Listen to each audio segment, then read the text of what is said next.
ಒಂದು ಕಡೆಯಲ್ಲಿ ಮುಖ್ಯಮಂತ್ರಿ ಆಗಬೇಕು ಅಂತ ಕನಸು ಹೊತ್ತಿರುವಂತಹ ಶಿವಕುಮಾರ್, ಮತ್ತೊಂದು ಕಡೆಯಲ್ಲಿ ಮುಖ್ಯಮಂತ್ರಿ ಹುದ್ದೆಯಲ್ಲಿ ಮುಂದುವರಿಯುವ ವಿಶ್ವಾಸದಲ್ಲಿರುವ ಸಿದ್ದರಾಮಯ್ಯ.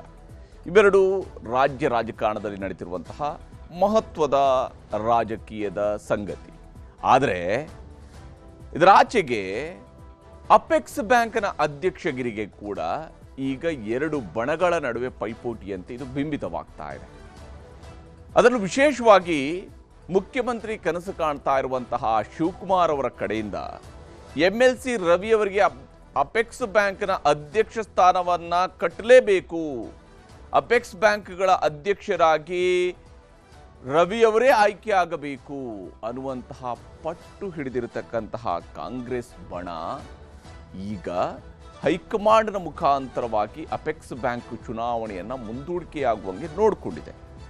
ಅಲ್ಲಿಗೆ ಕಾಂಗ್ರೆಸ್ನ ಒಳಗಡೆ ನಡೀತಾ ಇರುವಂತಹ ಬೆಳವಣಿಗೆ ನಿಜಕ್ಕೂ ರಾಜಕೀಯ ಜಿದ್ದಾಜಿದ್ದಿ ಯಾವ ಹಂತಕ್ಕೆ ಇಳಿತಾ ಇದೆ ಅಂತೇಳಿ, ಇದು ಮೇಲಕ್ಕೆ ಹೋಗುತ್ತಂದ್ರೆ ಕೆಳಕ್ಕೆ ಇಳಿತಾ ಇರುವಂಥದ್ದು ಗೋಚರಿಸ್ತಾ ಇದೆ. ರಾಜಕೀಯವನ್ನ ಕೆಳಗಡೆ ಇಳಿಸ್ತಾ ಇರತಕ್ಕಂತಹ ರೀತಿಯಲ್ಲಿ ಗೋಚರಿಸ್ತಾ ಇದೆ.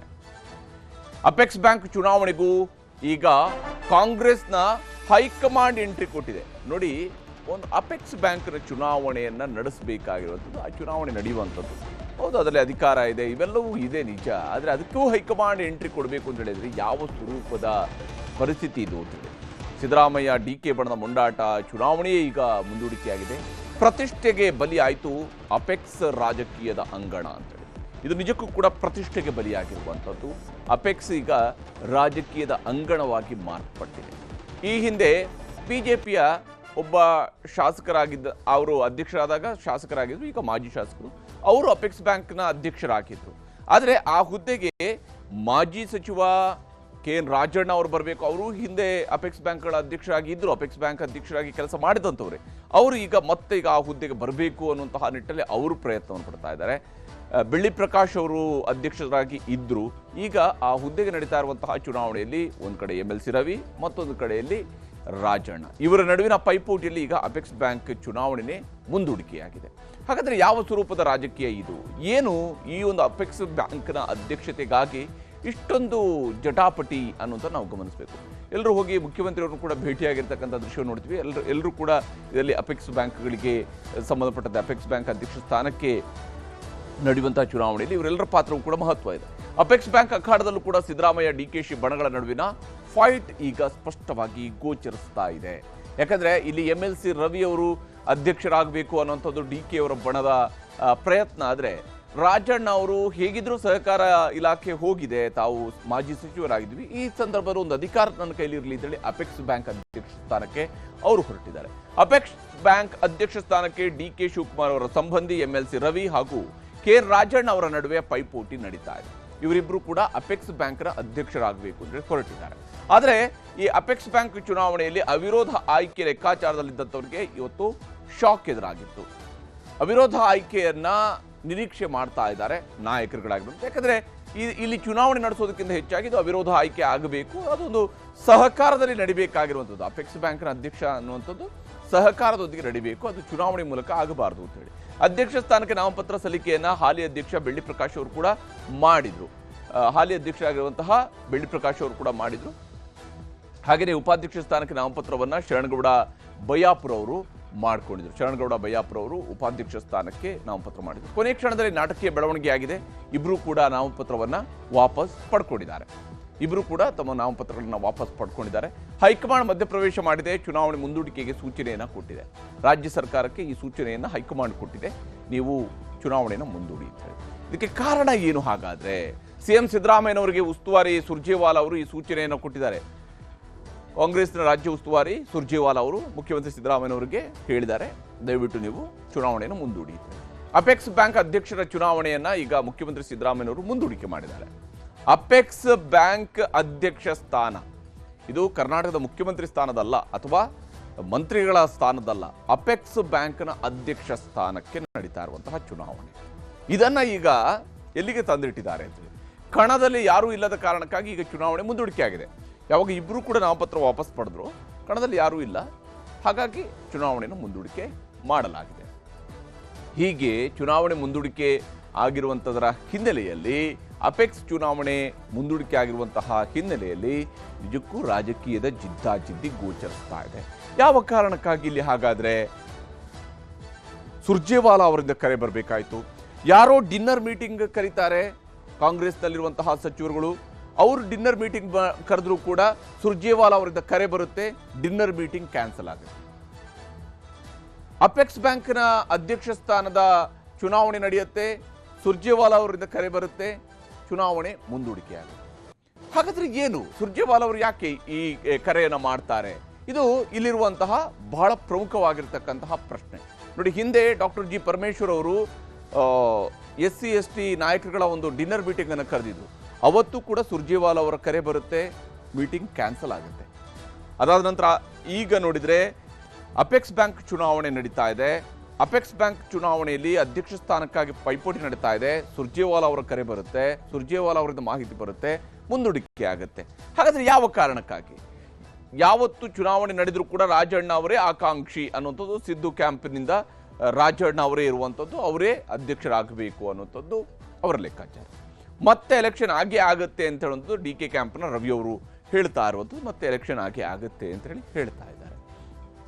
ನಿರ್ದೇಶಕರ ಬೆಂಬಲ ಇದ್ದವರು ಅಧ್ಯಕ್ಷರಾಗ್ತಾರೆ ಅಂತೇಳಿ ರಾಜಣ್ಣ ಅವರು ಹೇಳ್ತಾ ಇದ್ದಾರೆ. ಯಾರಿಗೆಲ್ಲ ಹೆಚ್ಚು ನಿರ್ದೇಶಕರ ಬೆಂಬಲ ಇದೆಯೋ ಅಂಥವ್ರು ಅಧ್ಯಕ್ಷರಾಗೋಗ್ಬಿಡ್ತಾರೆ ಅನ್ನುವಂತಹದ್ದು ರಾಜಣ್ಣ ಅವರ ನಿಲುವು. ಯಾಕಂದ್ರೆ ಅವರ ಪ್ರಕಾರ ನಿರ್ದೇಶಕರ ಬೆಂಬಲ ಅವರ ಕಡೆಗಿದೆ, ಅವರ ಬೆನ್ನಿಗೆ ಇದೆ. ಆದರೆ ಅವಿರೋಧ ಆಯ್ಕೆಗೆ CM ಅವರು ಒಲವನ್ನು ತೋರಿದ್ದಾರೆ ಅನ್ನುವಂಥದ್ದು ರವಿ ಅವರ ನಿಲುವು. ಅವಿರೋಧ ಆಯ್ಕೆಗೆ ಮುಖ್ಯಮಂತ್ರಿಯವರು ಒಲವನ್ನು ಹೊಂದಿದ್ದಾರೆ, ಹಾಗಾಗಿ ಚುನಾವಣೆಯನ್ನು ಮುಂದೂಡಿಕೆ ಮಾಡಿದ್ದಾರೆ ಅಂತ ಹೇಳಿ. ಇಲ್ಲಿ ಸುರ್ಜೇವಾಲಾಗೆ ಸಹಕಾರಿ ಕ್ಷೇತ್ರ ಗೊತ್ತಿಲ್ಲ ಅಂತೇಳಿ ರಾಜಣ್ಣ ಕ್ಯಾಂಪ್ನಿಂದ ಉತ್ತರ ಬರ್ತಾ ಇದೆ. ಸುರ್ಜೇವಾಲಾ ಅವರಿಗೆ ಕರ್ನಾಟಕದಲ್ಲಿ ಸಹಕಾರಿ ಕ್ಷೇತ್ರದ ಬಗ್ಗೆ ಗೊತ್ತಿಲ್ಲ, ಅಪೆಕ್ಸ್ ಬ್ಯಾಂಕ್ಗಳ ಬಗ್ಗೆ ಗೊತ್ತಿಲ್ಲ, ನಾವು ಹೇಳ್ತೀವಿ ಈ ಚುನಾವಣೆ ನಡೆಸ್ತೀವಿ. ಹೈಕಮಾಂಡ್ ಮಧ್ಯಪ್ರವೇಶ ಮಾಡಿರೋದು ಗೊತ್ತಿಲ್ಲ ಅಂತೇಳಿ ರವಿಯವರು ಕೂಡ ಹೇಳ್ತಾ ಇದ್ದಾರೆ. ಹೈಕಮಾಂಡ್ ಇದರ ಮಧ್ಯಪ್ರವೇಶ ಮಾಡಿದೆ ಅನ್ನೋಂಥದ್ದು ನಮಗೂ ಕೂಡ ಗೊತ್ತಿಲ್ಲ ಅಂತೇಳಿ ರವಿಯವರ ಕಡೆಯಿಂದ ಕೂಡ ಬರ್ತಾರೆ. ಮಂತ್ರಿ ಸ್ಥಾನ ಹೋಗಿದೆ, ಅಧ್ಯಕ್ಷ ಪಟ್ಟ ಸಿಗುತ್ತೆ, ಮಂತ್ರಿ ಸ್ಥಾನ ಹೋಗಿರೋದ್ರಿಂದಾಗಿ ಅಧ್ಯಕ್ಷ ಸ್ಥಾನ ನನಗೆ ಸಿಗುತ್ತೆ ಅಂತೇಳಿ KN ರಾಜಣ್ಣ ಅವರು ಹೊಂದಿರತಕ್ಕಂತಹ ವಿಶ್ವಾಸ. ಆದರೆ CM ಮಾತು ಕೊಟ್ಟಿದ್ದಾರೆ, ನಮ್ಮ ನಡುವೆ ಒಪ್ಪಂದ ಆಗಿದೆ, ಅದರ ಪ್ರಕಾರವಾಗಿಯೇ ನನಗೆ ಅಧ್ಯಕ್ಷ ಸ್ಥಾನ ಸಿಗುತ್ತೆ ಅಂತ ಹೇಳುವಂಥದ್ದು ರವಿ ಅವರು ಇಟ್ಕೊಂಡಿರುವಂತಹ ವಿಶ್ವಾಸ. ರಾಜಣ್ಣ ಅಧ್ಯಕ್ಷರಾಗೇ ಆಗ್ತಾರೆ ಅಂತ ಹೇಳಿ ರಾಜಣ್ಣ ಕ್ಯಾಂಪ್ನವರು ಹೇಳ್ತಾ ಇದ್ದಾರೆ. ರಾಜಣ್ಣ ಅವರೇ ಅಧ್ಯಕ್ಷ ಆಗೋದು ಅಂತ ಹೇಳಿ ಹೇಳ್ತಿದ್ದಾರೆ. CM ಅವರು ಕೊಟ್ಟ ಮಾತು ಉಳಿಸ್ಕೊಳ್ತಾರೆ ಅಂತ ಹೇಳಿ ರವಿ ಅವರು ಹೇಳ್ತಾ ಇದ್ದಾರೆ. ನೋಡಿ, ಮುಖ್ಯಮಂತ್ರಿ ಆಗೋದಕ್ಕೂ ಕೊಟ್ಟ ಮಾತು ಉಳಿಸ್ಕೊಳ್ಬೇಕು, ಅಪೆಕ್ಸ್ ಬ್ಯಾಂಕ್ನ ಅಧ್ಯಕ್ಷ ಆಗೋದಕ್ಕೂ ಕೊಟ್ಟ ಮಾತು ಉಳಿಸ್ಕೊಳ್ಬೇಕು ಅಂತ ಹೇಳಿ ಒತ್ತಡವನ್ನು ಸಿದ್ದರಾಮಯ್ಯನವರ ಮೇಲೆ ತರ್ತಾ ಇದ್ದಾರೆ. ಹಾಗಾದರೆ ಈ ವಿಚಾರದಲ್ಲಿ ರಾಜಣ್ಣ ಅವರ ಮಗ ಏನು ಹೇಳ್ತಾರೆ ಮತ್ತು ರವಿ ಅವರು ಏನು ಹೇಳ್ತಾರೆ ಅನ್ನೋದು ನಿಮ್ಗೆ ತೋರಿಸ್ತೀನಿ. ರಾಜಣ್ಣ ಅವರು ಅಧ್ಯಕ್ಷಕ್ಕೆ ಆಕಾಂಕ್ಷಿ ಇರೋದು ನಿಜ. ಇನ್ನು 2 ತಿಂಗಳಲ್ದಿರ ಇನ್ನು 6 ತಿಂಗಳಾದ್ರೂ ಅವರೇ ಅಧ್ಯಕ್ಷಕ್ಕೆ ಆಕಾಂಕ್ಷಿ ಇದ್ದೇ ಇರ್ತಾರೆ, ಅದರಲ್ಲೇ 2 ಮಾತಿಲ್ಲ. ಕರೆ ಮಾಡಿ ಚುನಾವಣೆ ಮುಂದೂಡಿ ಅಂತ ಸಲಹೆ ಕೊಟ್ಟಿದ್ದಾರೆ. ಅಲ್ಲ, ಕರೆ ಮಾಡಿ ಮಾತಾಡಿದ್ದಾರೆ ಅಂತ ಮಾಹಿತಿ ಇದೆ, ಬಟ್ ಅವ್ರು ಏನಕ್ಕೆ ಮುಂದೂಡಿಕೆ ಮಾಡಿದ್ದಾರೆ ಅಂತ ಸುರ್ಜೇವಾಲಾ ಅವರು ಹೇಳಿದ್ದಾರೆ ಅನ್ನೋಂಥ ಮಾಹಿತಿ ನಮ್ಮಲ್ಲಿಲ್ಲ, ನನ್ನಲ್ಲಿಲ್ಲ. ಏನೇ ತೀರ್ಮಾನ ಮಾಡಿದ್ರು ಮುಖ್ಯಮಂತ್ರಿಗಳೇ ಮಾಡಿರೋದಲ್ಲ, ಈಗ ಮುಖ್ಯಮಂತ್ರಿಗಳೇ ಮಾಡಿರೋದು. ಅದು ಯಾಕೆ ಅಂತ, ಯಾಕಂದ್ರೆ ರಾಜಣ್ಣ ಅವ್ರು ಆಪ್ತರಿದ್ದಾರೆ ಮುಖ್ಯಮಂತ್ರಿಗಳಿಗೆ, ಸಭೆ ಮಾಡಿದ್ರು, ಮೊನ್ನೆ ಮಾಡಿದ್ರು, ನಿನ್ನೆ ಮಾಡಿದ್ರು. ನೋಡಿ, ಈಗ ನಾನು ಅದನ್ನೇ ಹೇಳ್ತಾ ಇರೋವಂಥದ್ದು, ಮುಂದೂಡೋಕ್ಕೆ ಪ್ರಶ್ನೆ ಬರೋವಂಥದ್ದು ಕೋರಂ ಬೇಕು. ಸೊ ಕೋರಂ ಸಮಸ್ಯೆ ಇರೋದ್ರಿಂದ ಚುನಾವಣೆ ಮುಂದೂಡಿದ್ದಾರೆ. ಹೈಕಮಾಂಡ್ ಇಂಟರ್ಫಿಯರ್ ಆಗಿದೆ ಅಥವಾ ಮುಖ್ಯಮಂತ್ರಿಗಳು ಹೇಳಿದ್ದಾರೆ ಅಂತ ಮಾತುಗಳನ್ನು ನನಗೆ ಅದು ಹೆಚ್ಚು ಮಾಹಿತಿ ಇಲ್ಲ. ಅದಕ್ಕೆ ಬಂದಂಥ ಸಂದರ್ಭದಲ್ಲಿ ಏನಾದ್ರು ಮಾಹಿತಿ ಬಂದರೆ ನಾನು ಹೇಳ್ತೀನಿ. ಅಲ್ಲ, ನಾಮಿನೇಷನ್ ಹಾಕಬೇಕು ಅಂತ ಹೇಳಿದ್ರೆ ಕೋರಂ ಬೇಕಲ್ಲ. ನಾವು ಕೇಳಿದ್ದಂಥದ್ದು ನಿಜ. ನಾನು ಅಧ್ಯಕ್ಷ ಸ್ಥಾನಕ್ಕೆ ನನಗೆ ಪ್ರಾರಂಭದಲ್ಲೇ ಸರ್ಕಾರ ಬಂದಂಥ ಪ್ರಾರಂಭದಲ್ಲಿ ನನಗೆ ಅಧ್ಯಕ್ಷ ನನಗೆ ಯಾವುದಾದ್ರು ಒಂದು ಸ್ಥಾನಮಾನ ಕೊಡಿ ಅಂತೇಳಿ ನಾನು ಕೇಳಿದಂಥ ಸಂದರ್ಭದಲ್ಲಿ ಸುರ್ಜೇವಾಲಾ ಸಾಹೇಬರು ಇದ್ದರು, DCM ಇದ್ದರು, CM ಇದ್ದರು. ಆ ಸಂದರ್ಭದಲ್ಲಿ ಆಯಿತು, ನಾನು ಸೀನಿಯರ್ ಇದ್ದೀನಿ, MLC ಲೋಕಲ್ ಬಾಡೀಸಿಂದ ಆಯ್ಕೆ ಆಗಿರ್ತಕ್ಕಂಥ ಸಂದರ್ಭದಲ್ಲಿ ನನಗೆ ಯಾವುದಾದ್ರು ಒಂದು ಪಕ್ಷ ಅಧಿಕಾರಕ್ಕೆ ಬಂದಿದೆ, ಅದರಲ್ಲಿ ನಮ್ಮ ಶ್ರಮ ಕೂಡ ಇದೆ. ತಾವು ಹೇಳಿದಾಗೆ ಸೂಚನೆ ಮಾಡಿದಾಗೆ ಪಕ್ಷ ಏನು ನಿರ್ದೇಶನ ಕೊಟ್ಟಿದೆ ಆ ನಿರ್ದೇಶನದಂತೆ ಶ್ರಮಿಸಿದ್ದೀವಿ, ನಮಗೂ ಒಂದು ಅವಕಾಶ ಕೊಡಿ ಅಂತೇಳಿ ಸಹಜವಾಗಿ ಎಲ್ಲರೂ ಯಾವ ರೀತಿ ಕೇಳ್ತಾರೋ ಆ ರೀತಿಯಾಗಿ ನಾನು ಕೂಡ ವರಿಷ್ಠರ ಬಳಿ ಕೇಳ್ಕೊಂಡಿದ್ದೆ. ಆಗ ಮಾನ್ಯ ಮುಖ್ಯಮಂತ್ರಿಗಳೇನೇ, ಇಲ್ಲ ನೀನು ಕೋಆಪರೇಟಿವಲ್ಲಿ ನೀನು ಕೂಡ ಇರ್ತಕ್ಕಂಥದ್ದು, ಆಯಿತು ಅಪೆಕ್ಸ್ ಬ್ಯಾಂಕ್ ಅಧ್ಯಕ್ಷ ಸ್ಥಾನ ಅವಕಾಶ ಬಂದಾಗ ನಿನಗೆ ಒದಗಿಸ್ಕೊಡ್ತೀವಿ ಅಂತ ಮುಖ್ಯಮಂತ್ರಿಗಳು ಮಾತು ಕೊಟ್ಟಿದ್ದರು. ಅದನ್ನು ನಾನು ಈ ಸಾರಿ ಸಂದರ್ಭದಲ್ಲಿ ಅವ್ರಿಗೆ ನೆನಪಿಸಿದೆ. ತಮ್ಮ ಮಾತು ಕೊಟ್ಟಿದ್ದೀರಿ, ದಯಮಾಡಿ ಒಂದು ಅವಕಾಶ ಮಾಡಿಕೊಡಿ, ತಾವೇನು ನಿರ್ದೇಶನ ಕೊಡ್ತೀರಿ ಆ ನಿರ್ದೇಶನಕ್ಕೆ ನಾವೆಲ್ಲ ಸಹಮತ ಒಪ್ಪಿರ್ತೀವಿ. ಹೀಗೆ ಇಲ್ಲಿ ಕೊಟ್ಟ ಮಾತನ್ನ ಈಗ ಸಿದ್ದರಾಮಯ್ಯನವರು ಉಳಿಸ್ಕೊಳ್ಬೇಕು.